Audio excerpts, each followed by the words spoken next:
mga Pilipino ang mahal ay banal at ang banal ay mahal. Kaya naman ang mga salitang sinasamba kita ay nangangahulugan ding mahal kita. Masasabi na ang Pakil ay isa sa iilang bayan na ramdam mong tunay na mahal ang mahal na araw. At ang pagsamba ng simbahan ay talaga namang umaapaw at sinasakop ang buong bayan ang nanunuot sa sulok ng bawat tahanan. Ano pat, maging ang lulutuin at kakainin mo ay idinidikta ng mahal na araw. Sa Pakil ang mga mahal na araw ay nanatili pa ring liminal, kung saan ang hangganan ng panahon at lugar ay para bagang nawawala, kung saan ang liturhiya ng simbahan ay tunay na nararamdamang memoryal at ang kasaysayan ng kaligtasan ay isinasa ngayon. Sabado matapos ang unang lupi ay marami ang nagbabayanihan sa loob ng simbahan sa paggawa ng mga palaspas. Inilarawan ni Fray Juan de Plasencia kung paanong ginagamit ng mga Tagalog ang palaspas bilang sagisag ng pagdiriwang at pagsamba. Buhay na buhay pa rin sa Pakil ang pamanang sining na ito. Sari-saring dibuho ng palaspas tulad ng ibon, tipaklong, puso, sombrero at iba pa ang makikita mo sa simbahan sa araw na ito. Sa Domingo de Ramos ay maagang gumagayak ang buong bayan para sa prosesyon ng palaspasan o tinatawag ding osanahan. Ang patuloy na lubos na paggalang sa pari bilang kinatawan ng Panginoong Hesukristo ay masasaksihan sa prosesyong ito. Matapos ang pasimula ng pagbasa ng mabuting balita tungkol sa matagumpay na pagpasok ni Jesus sa Jerusalem, ay mahahati sa dalawang panig at hanay ang kumpulan ng mga taong may dalang palaspas. At sa gitna nito ay maglalakad ang paring nakakapa at sisikapin ng mga nagkakandungga na hindi lumapat sa lupa kahit isang yapak at hakbang ng pari habang prosesyon. Kandungga ang tawag sa malalaking mantilya na ginagamit ng mga andang babae para maging belo o alampay. Itim ang karaniwang kulay nito noon. Malamang ang panata ay sinimulan ng mga byuda. Sa pamamagitan nito ay para bagang inalalatag nila sa daraanan ng Panginoon ang kanilang mga dalahin, hapis at suliranin sa buhay nang mapasama sa kanyang pagtatagumpay. Akma naman ang kulay nito bilang paalala sa pari ng kanyang landas ay pagsunod kay Jesus patungong Kalbaryo. Ang prosesyon ay himpil ng 4 na ulit sa tapat ng mga bahay na may azotea at balkonaheng nagagayakan ng mga palaspas. Ito ay tinatawag na mga kastilyo o osanahan at sumasagisag sa 4 na pangunahing tarangkahan sa 4 na direksyon ng lumang Jerusalem noong panahon ng mga krusada na unti-unting binubuksan ng Panginoon at sumisimbolo sa pagkalat ng Ebanghelyo at pagtatagumpay ni Kristo sa bawat panig ng daigdig.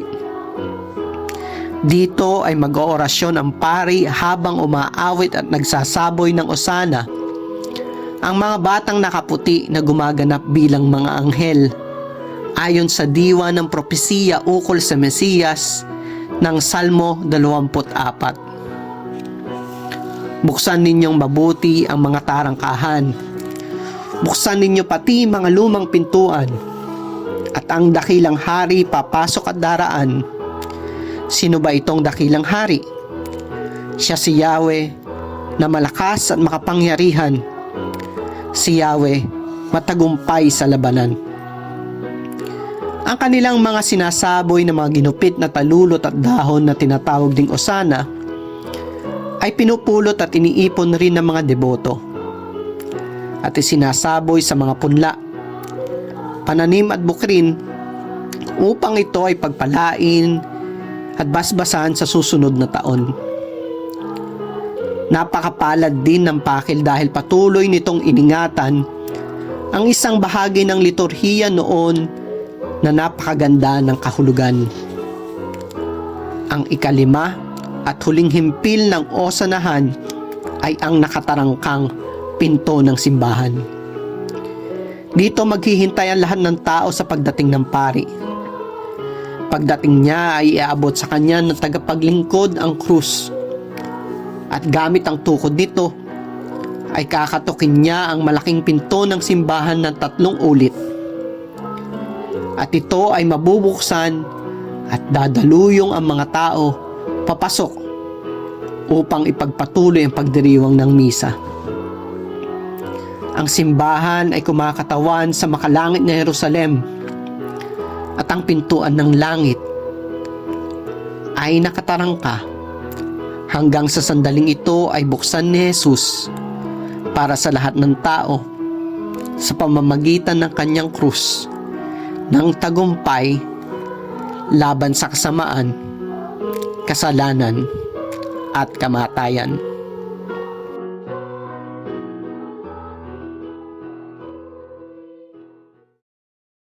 Ako nga po pala si Jasper Marquesano, ang phone owners ng La Jumenta or Palm Sunday na phone. Dekada 80 pa to eh. Hindi ko alam kung anong sakling year. Basta 80s siya. Ang unang nag-alaga nito, yung may-ari mismo, ang Tito Nemi. Tapos nagpunta siya ng US, hinabili niya sa Tito Alex. Tapos ngayon, ako na yung pangatlo. Sa akin na hinabili yung pangatlong salin. Unang-una ko nakakatulong, yung kumpare ko, si Jason. Tapos, yung alagad na, ang pinaka-the best na ano dito. Kasi sila yung gumagayak dito eh. Hindi ko pa nga sinasabi na sila yung nauna magsabi na kailan ba kailan ba ganito. Sabihin ko lang na gano'n, tapos tatanong ko kung anong gusto pagkain. Kahit daw wala, sabi ko naman, hindi naman pwede yun. Sabi niya, hindi kahit tinapay or pwede na yun. Basta gagayak kami. Minsan gusto ko nga bayaran kasi hindi sila tumatanggap. Palayo pa lang, yung pera niya, dumadag sana, binibigay na sa akin para i-ready ko yung mga pagkain nito, yung mga gagamitin. Ganon, wala sa akin lahat lahat magaan. Una pa lang, yung pagpe-prepare, sobrang nakakapagod. Puyat, pagod na pagod. Pero pagkatapos nun, ng prosesyon at naiuwi ko na to, kinabukasan, wala lang, parang wala nangyari. Ang gaan ng pakiramdam. Sa katawan.